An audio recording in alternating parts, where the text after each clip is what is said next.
ఇప్పుడు కేసీఆర్ గెలుస్తాడు అని నేను చెప్పలే. ఓకే, కేసీఆర్ బొమ్మ నా బొమ్మ పెట్టి పెడితే అయిపోతుందా? వీడియో పెట్టలేదా? మీరు ఎతికారు. ఇప్పుడు నేను ఎతికానండి, చాలా వెతికాను, మొత్తం వెతికానండి. ఎక్కడ దొరికింది? ఎక్కడ దొరకలా. పోనీ నేను క్రికెట్ ఇంటర్వ్యూకి వస్తానన్నప్పుడు చాలా ఆలోచించా, మిమ్మల్ని ఏం చేయాలి, ఎలా మిమ్మల్ని ఎట్లా ఇరికించాలని నేను ఆలోచించా. ఇవన్నీ చూపిద్దాం, ఇదిగో మీరు అనలేదా అని చెప్పి చూపిద్దాం అని చెప్పని అనుకుంటే నాకు ఎక్కడ కనిపించలే. మీరు డైరెక్ట్గా అన్న మాటలు ఎక్కడా లేవు. ఇద్దరు ఫేసులు తీసుకొచ్చి కూర్చోబెట్టుకుని చూపిస్తున్నారు. ఏంటది? సరే అయిపోయింది, రేవంత్ రెడ్డి సీఎం కాలేడు అని అన్నట్టుగా అది కూడా చూపించారు. అది ఎక్కడ నాకు కనపడలా. మీరు అమ్మ ఆ మాటల్లో, మీరు ఆ మాటల్లో నేను కూడా చెప్తానేనమ్మా, ఆ మాటల్లో మీరు ఎక్కడ క్రికెట్ టీం ఎక్కడ మాట లేదు. అది ఏంటి అసలు? అంటే ఆ రకమైన మిక్సింగ్ ఎక్కడ జరిగింది? ఎక్కడ జరగల?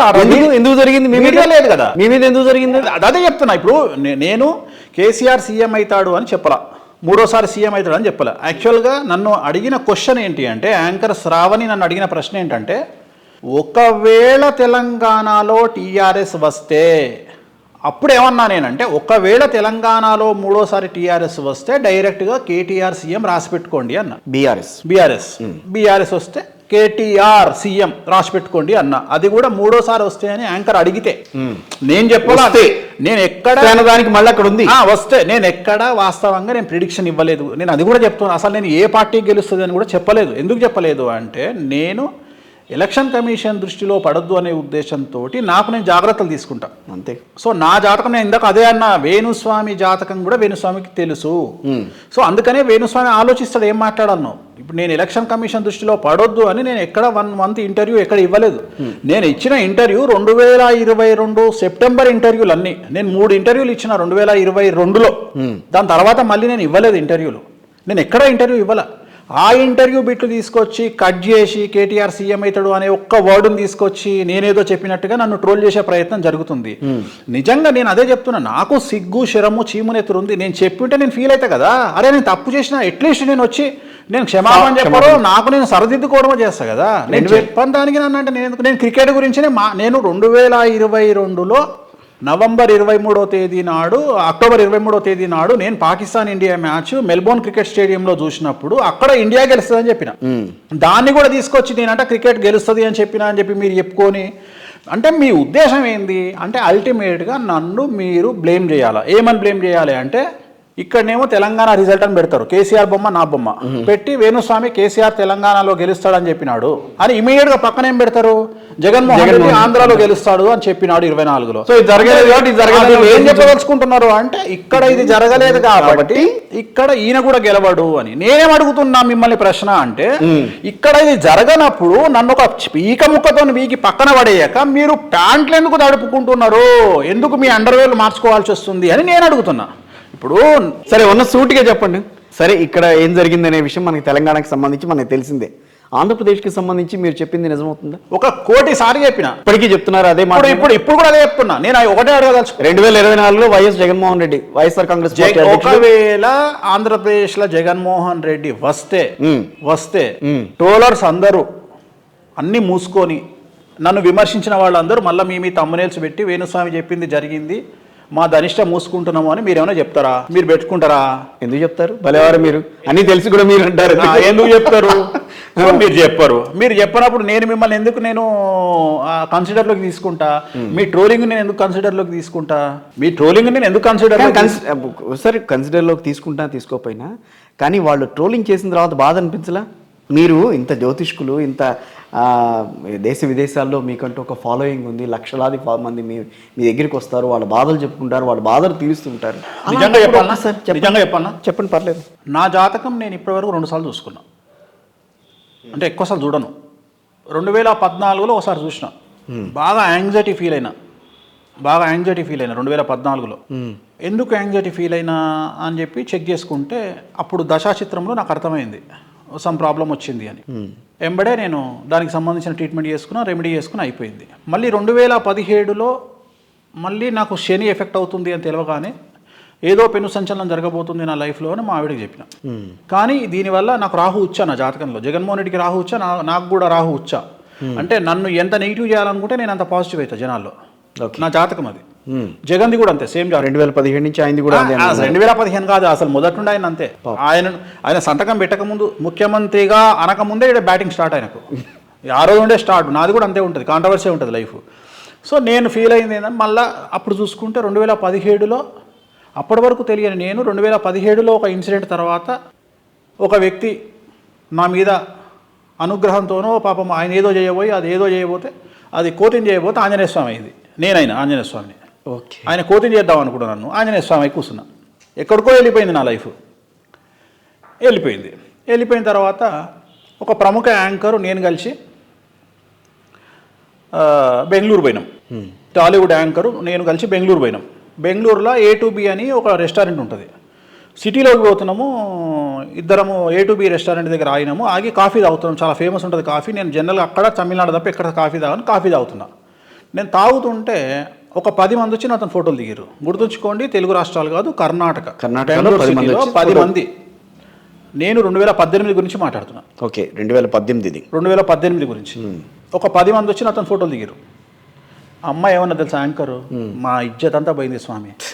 అమ్మ నేను ఏ లెవెల్ యాంకర్ను, అసలు ఇంతమంది గుర్తుపడతారు నన్ను, అట్లాంటిది మీరు నాకంటే ఎక్కువ మిమ్మల్ని గుర్తుపడుతున్నారు. అయిపోయింది. ఇప్పుడు ప్రజెంట్ నాకు జాతకంలో శుక్రమహాదశ అయిపోయి రవి మహాదశ స్టార్ట్ అయింది. సో రవి అంటే పబ్లిసిటీ ఇస్తాడు. నేను 4-5 నెలల నుండి మా గ్రూప్కి చెప్తున్నా, అరే నాకు ట్రోలింగ్ ఎక్కువ అవుతుంది, ఒక 2-3 నెలలు ప్రిపేర్ అయ్యి ఉండండి, ఫుల్ ట్రోల్ చేస్తారు నన్ను అంటే. మరి ట్రోల్ వల్ల మా బామ్మడి తడుతుండు, మా నరేష్ గారు, బావ మా ట్రోలింగ్ వల్ల మనకు లాభమా నష్టమా? డబ్బు ఎప్పుడైనా సంపాదించవచ్చురా, డబ్బు ఎప్పుడైనా సంపాదించవచ్చు, కానీ పేరు ఎప్పుడైనా సంపాదించలేం. అన్నిటికంటే ముఖ్యం సెలబ్రిటీ స్టేటస్ వస్తేనే రాదు, కష్టపడితేనే సెలబ్రిటీ స్టేటస్ వస్తుంది. రైట్, కరెక్టే. అందరికీ తెలిసిందే, మళ్ళోసారి చెప్పే ప్రయత్నం చేస్తా.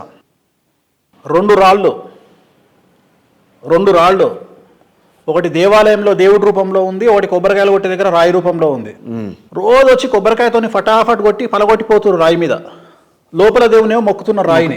అప్పుడు ఈ కొబ్బరికాయ కొట్టే రాళ్ళది అడిగిందంట, ఏమని అంటే, నిన్ను మొక్కుతున్నారు, నన్ను కొడుతున్నారు, నువ్వు రాయివే నేను రాయివే, ఏంటి తేడా అని అడిగిందంట.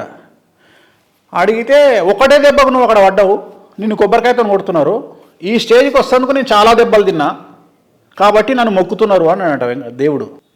ఈ స్టేజ్కి వస్తేందుకు చాలా దెబ్బలు తిన్నా, ఈ స్టేజ్కి రావడానికి చాలా దెబ్బలు తిన్నా, మరీ ముఖ్యంగా ఇంచుమించుగా కాలుతున్న చితి మీద పడుకోబెట్టిన రోజులు కూడా ఉన్నాయి లిటరల్గా. అంటే నిజంగా కాదు అక్కడ, అంటే చావు వరకు వెళ్ళి రిటర్న్ వచ్చినా అని అర్థం.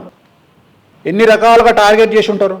ఇవాళ మీకు కొత్తగా కనిపిస్తుంది సోషల్ మీడియాలో ట్రోల్ చేయడం వల్ల, కానీ 2019లో జగన్మోహన్ రెడ్డి గెలుస్తాడు అని చెప్పి మనిషి పుట్టుకబుట్టిన నేను ఒక్కడినే. అవును, అసలు మనిషి రూపంలో ఉన్న మనిషిని నేను ఒక్కడినే. జగన్మోహన్ రెడ్డి గెలుస్తాడు అని చెప్పింది నేను ఒక్కడినే ప్రపంచంలో. ఎవ్వడు చెప్పలా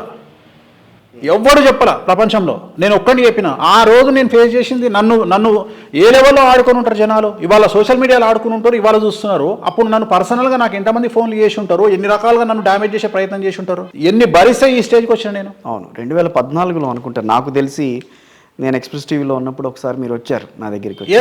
వచ్చి మీరు కొన్ని నర్మగర్భంగా కొన్ని వ్యాఖ్యలు అయితే చేశారు, మీరు చెప్పినట్టుగానే. తెలంగాణ వస్తుంది నన్ను కరెక్ట్ గా. అప్పటికి తెలంగాణ రాలే ఇంకా. మీరు అప్పుడు ఎక్స్ప్రెస్ టీవీలో ఉన్నారు, మనం మాట్లాడుకున్నాము. తెలంగాణ వస్తుంది అని నేను చెప్పినా కూడా, దానికి రీజన్ కూడా చెప్పిన, సోనియా గాంధీ యాక్సెప్ట్ చేస్తుంది, తెలంగాణ జాతక రీత్యా 2014లో తెలంగాణ వచ్చే అవకాశం ఏర్పడుతుంది అని కూడా చెప్పిన నేను. అవును, ఇట్లాంటి ఎంతమందికి చెప్పుంటా, మీలాగా ఎంతమందితో మాట్లాడుంటా. సో ఇంతమంది ఇన్ని రకాల డ్యామేజ్ చేయడానికి ప్రయత్నం చేస్తే నేను ఈ స్టేజ్కి వచ్చిన. అవును, సో ఎంత హార్డ్ వర్క్ చేస్తే వచ్చిన, ఎంతమంది క్లయింట్లే ఏర్పరచుకుంటూ వచ్చింది. అవును, ఇది ఒక పెద్ద బ్రాండ్, ఏదో అడ్డగోలుగా రాత్రి ఇది ఏదో వచ్చింది కాదు. ఇది ఎంత కష్టపడి నాకు ఇది. రెండోది, జ్యోతిష్యం అనేది డబ్బు కోసం చాలా మంది చెప్తారు. కసితో చెప్తా జ్యోతిష్యం అనేది. సో ఇంతమంది ఎవడండి ధైర్యంగా బయటకు వచ్చి నేను మందు తాగుతా అని చెప్పేటోడు, బాబాను పుట్టుకోబుట్టినోడు. ఎందుకు చెప్తున్నా అంటే, మీరు పబ్ నడుపుతున్నారు, మీకు ఇది ఒకటి ఉంది, ఇది కాకుండా చాలా ఉన్నాయి మీకు. నేను అదే చెప్తున్నా. అంటే నేను ఎందుకు నేను ఇక్కడ చెప్పగలను, మీరు అన్ని చెప్తుంటారు కాబట్టి. ఇవన్నీ ఒక బ్రాహ్మణ అయ్యుండి ఇవన్నీ చెప్పరు కదా, నేను పబ్ నడుపుతానని ఎవరు చెప్పలేడు. ఎవరు చెప్పరు. అంటే ఎందుకు అంటే, ఇప్పుడు నా జాతకం బాగా లేనప్పుడు ఖచ్చితంగా నేను జ్యోతిషాన్ని బంద్ చేసి రావాల్సి వస్తుందేమో.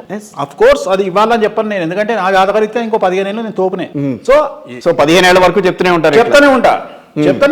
రాజకీయాలతో పాటుగా మొత్తం జరిగే వ్యవహారాలన్నీ ఏం లేదు. నేను చెప్పే జ్యోతిష్యంలో నా సైన్స్ 55% సక్సెస్ రేట్. సైన్స్కు 55% సక్సెస్ రేట్. చంద్రయాన్ కాదు ఏదైనా చంద్రయాన్ 3. నేను అనేది science in the sense science accept చేసే ఏ వస్తువైనా ఏ పరిస్థితి అయినా 55% యాక్సెప్టెన్సీ, రైట్. 55 ఓకే అయితే వాళ్ళు యాక్సెప్ట్ చేస్తారు, మెడిసిన్ అయినా సరే.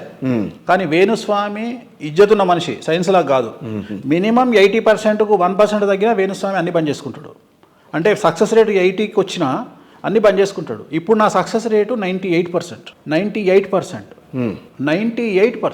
ఇప్పుడు నేను ప్రభాస్ గురించి చెప్పిన దాంట్లో 2 విషయాలు ఉన్నాయి. ప్రభాస్కు డౌన్ఫాల్ స్టార్ట్ అవుతుందని చెప్పింది, 2 ఆరోగ్యపరమైన విషయాల గురించి చెప్పింది. ఆరోగ్యం విషయంలో నేను 100% సక్సెస్ అయినా, అది వీళ్ళకి తెలియదు కాబట్టి మూర్ఖులకు వదిలేస్తా. డౌన్ఫాల్ గురించి ఆల్రెడీ 3 సినిమాలు పోయినాక 4వ సినిమాకి సంకలు గుద్దుకుంటే నేను చేసేది ఏం లేదు. సో ప్రతిదానికి నా దగ్గర ఆన్సర్ ఉంది.